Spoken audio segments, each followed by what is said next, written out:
Hi my dear students, welcome to my channel. നമ്മൾ Onam exam ഒക്കെ ഇങ്ങ് അടുത്തെത്തിയില്ലേ. അപ്പോൾ ഇന്ന് നമുക്ക് അറബിയുടെ മോഡൽ ക്വസ്റ്റ്യൻസ് നോക്കിയാലോ. നമ്മൾ പഠിച്ച കാര്യങ്ങൾ തന്നെയാണ് കേട്ടോ ക്വസ്റ്റ്യൻ പേപ്പർ വന്നിട്ടുള്ളത്.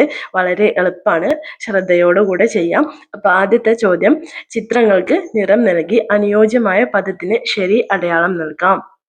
താഴെ 3 ചിത്രങ്ങൾ കൊടുത്തിട്ടുണ്ട്. ആദ്യത്തേത് എന്താണ്? ഒരു പൂച്ചയാണ് അല്ലേ. രണ്ടാമത്തേത് ആപ്പിള്, മൂന്നാമത്തേത് ഒരു കോഴിക്കുഞ്ഞ്. ഇതിൻ്റെയൊക്കെ അറബി പേരുകൾ നമ്മൾ പഠിച്ചതാണ്.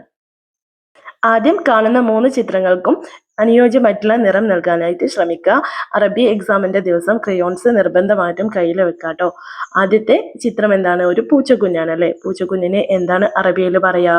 കിത്തുൻ എന്നാണോ കൽബുൻ എന്നാണോ പറയാ? ഏതാണ് ശരി ഉത്തരം? കിത്തുൻ എന്നാണ് അല്ലേ. അപ്പൊ ആ ഭാഗത്ത് ഒരു ഗോളം കാണുന്നില്ലേ ചെറുതായിട്ട്, അതിൽ ടിക്ക് മാർക്ക് ഇട്ട് കൊടുക്കുക. രണ്ടാമത്തേത് ആപ്പിൾ ആണല്ലേ.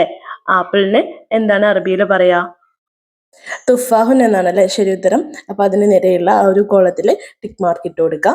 മൂന്നാമത്തേത് കോഴിക്കുഞ്ഞാണല്ലേ. കോഴിക്കുഞ്ഞിന് എന്താണ് അറബിയിൽ പറയാ? സൂസുൻ എന്നും ബുൾബുൾ എന്നും 2 വേർഡ്സ് കൊടുത്തിട്ടുണ്ട്. ഏതാണ് അതിൽ കറക്റ്റ് ആയിട്ടുള്ള ആൻസർ? സൂസുൻ എന്നാണ് അല്ലേ. അപ്പൊ അതിന് നേരെ ഉള്ള കോളത്തിൽ ടിക്ക് മാർക്ക് ഇട്ട് കൊടുക്കുക. അപ്പൊ ഇതാണ് കേട്ടോ ഫസ്റ്റത്തെ ആക്ടിവിറ്റി. 1ാം ക്ലാസ്സിലെ അറബിക് മോഡൽ ക്വസ്റ്റ്യൻ പേപ്പറിലെ 2ാമത്തെ ചോദ്യം നോക്കാം. ചിത്രത്തിൽ എന്താണെന്ന് മനസ്സിലാക്കി എഴുതാം. അവിടെ ഒരു ചിത്രം കൊടുത്തിട്ടുണ്ട്. എന്തിന്റെ ചിത്രമാണത്? ഒരു പൈനാപ്പിൾ ആണല്ലേ. പൈനാപ്പിളിന് എന്താണ് അറബിയിൽ പറയാ? അവിടെ 2 വേർഡ്സ് കൊടുത്തിട്ടുണ്ട്. തമ്രുൻ എന്നും അനാനാസ് എന്നും കൊടുത്തിട്ടുണ്ട്. ഏതാണ് ശരിയായ ഉത്തരം? പൈനാപ്പിളിന് എന്താണ് അറബിയിൽ പറയാ? അനാനാസുൻ. ആ പൂരിപ്പിക്കേണ്ട സ്ഥാനത്ത് അനാനാസുൻ എന്നെഴുതി ചേർക്കുക. 1ാം ക്ലാസ്സിലെ Onam exam Arabic model question പേപ്പറിലെ 1ാമത്തെ ആക്ടിവിറ്റിയിലെ 3ാമത്തെ ചോദ്യം നോക്കാം. ചിത്രത്തിൽ ആരാണെന്ന് നോക്കി പേരെഴുതുക. അവിടെ ഒരു ചിത്രം കൊടുത്തിട്ടുണ്ട്. ആരുടെ ചിത്രമാണത്?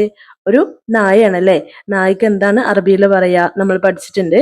കൽബുൻ എന്നാണ് പറയാ അല്ലേ. അപ്പോൾ ആണ് അവിടെ ക്വസ്റ്റ്യൻ പേപ്പറിൽ കൊടുത്തിട്ടുണ്ട്.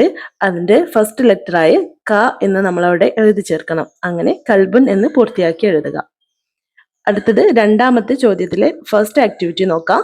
വിട്ടുപോയ അക്ഷരങ്ങൾ കണ്ടെത്തി എഴുതുക. അവിടെ കുറെ ലെറ്റേഴ്സ് കൊടുത്തിട്ടുണ്ട്. താഴെ ഒരു കോഴിയുടെ ചിത്രം കൊടുത്തിട്ടുണ്ട്. ഒരു പക്ഷിയുടെ ചിത്രം കൊടുത്തിട്ടുണ്ട്. കാരക്കയുടെ ചിത്രം കൊടുത്തിട്ടുണ്ട്. അപ്പൊ അതിനൊക്കെ എന്താണ് അറബിയിൽ പറയാ എന്നുള്ളത് നമ്മൾ പഠിച്ചിട്ടുണ്ട്. അതിൻ്റെയൊക്കെ ഫസ്റ്റ് ലെറ്റേഴ്സ് കംപ്ലീറ്റ് ആക്കാൻ വേണ്ടിയിട്ടാണ് കേട്ടോ ആ ചോദ്യം ഉള്ളത്. കോഴിക്ക് എന്താണ് നമ്മൾ അറബിയിൽ പഠിച്ചിട്ടുള്ളത്? ദജാജത്തുൻ. അപ്പൊ മേലത ദ എന്ന അക്ഷരം കൊടുത്തിട്ടുണ്ട്. അത് താഴേക്ക് എടുത്തെഴുതുക കേട്ടോ. രണ്ടാമത്തേത് ബുൽബുൽ. ബു എന്നതാ മുകളിൽ കൊടുത്തിട്ടുണ്ട്. അത് താഴേക്ക് എടുത്തെഴുതുക. മൂന്നാമത്തേത് തമ്രുൻ. കാരക്കൊക്കെ എന്താണ് പറയാ? തമ്രുൻ എന്നാണ് പറയാ അല്ലെ. അപ്പോൾ അത് മേലെ നിന്ന് എടുത്ത് താഴേക്ക് എഴുതി ആ പ്രവർത്തനം കംപ്ലീറ്റ് ആക്കി എടുക്കുക. അതിൽ 2ാമത്തെ ക്വസ്റ്റ്യൻ, പേരിന്റെ ആദ്യ അക്ഷരം കണ്ടെത്തി എഴുതാം. അവിടെ 2 ചിത്രങ്ങൾ കൊടുത്തിട്ടുണ്ട്. ആദ്യത്തെ ചിത്രം എന്താണ്? ഒരു വീടിന്റെ ആണ് അല്ലെ. വീടിന് എന്താണ് അറബിയിൽ പറയാ? അവിടെ കുറച്ച് ലെറ്റേഴ്സ് കൊടുത്തിട്ടുണ്ട്. ബ, ബി, ബു എന്ന് കൊടുത്തിട്ടുണ്ട്. വീടിന് എന്താണ് അറബിയിൽ പറയാ? ബൈത്തുൻ. അപ്പോൾ ബ എന്ന അക്ഷരം അവിടെ എഴുതി ചേർക്കാം. ആപ്പിളിന് എന്താണ് അറബിയിൽ പറയാ? അവിടെ 3 ലെറ്റേഴ്സ് കൊടുത്തിട്ടുണ്ട്. ത, തി, തു. തു തുഫാഹത്തുൻ. തു എന്നാണ് കേട്ടോ അവിടെ എഴുതി ചേർക്കേണ്ടത്. 3ാമത്തെ ആക്ടിവിറ്റിയിലെ ആദ്യത്തെ പ്രവർത്തനം നോക്കാം. വിട്ടുപോയ അക്ഷരങ്ങൾ തിരഞ്ഞെടുത്ത് പൂർത്തിയാക്കാം.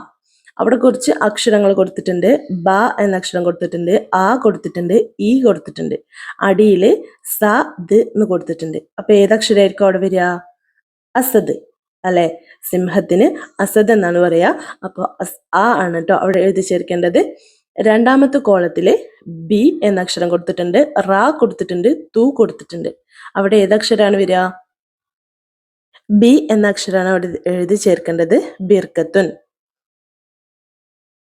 ഇതുപോലുള്ള യൂസ്ഫുൾ ആവുന്ന വീഡിയോസ് ലഭിക്കാനായി റെമഡിയൽ ടീച്ചിങ് എന്നതിൻ്റെ ചാനൽ സബ്സ്ക്രൈബ് ചെയ്ത് സപ്പോർട്ട് ചെയ്യാനായിട്ട് മറക്കരുത്. അടുത്ത നല്ല വീഡിയോ ആയിട്ട് കാണുന്നവരേക്കും ബൈ. Thank you.